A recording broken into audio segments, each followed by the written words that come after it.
Поголеми мерки за контрола на бегалскиот бран долж западно-балканската рута, како и подигање на безбедноста долж целата гранична линија на Македонија со Грција, беше главна тема на денешната средба на директорот на македонската полиција со неговиот словенечки колега Маријан Фанк.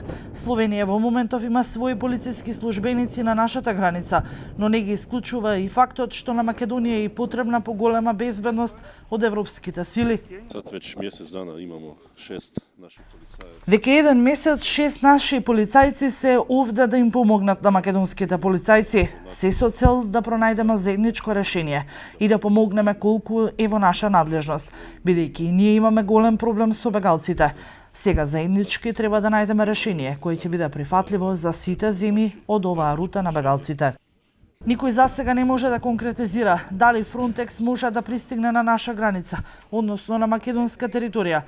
Фанк смета дека безбедносните евросили не се потребни само на европските земји, во моментов како што е Македонија, а не европска територија е прва на удар на бегалската криза, па затоа и е потребна еврозаштита. Да, и тоа е една. Влезот на Фронтекс е една од солуциите која во моментов ја договараме да биде не само на грчка територија, туку и на македонска.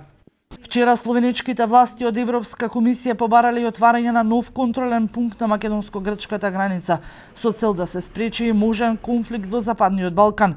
Вишеградската група подготвува резервна варијанта за помош на Македонија, доколку Европа не успее да ја одбрани грчката територија кон Турција.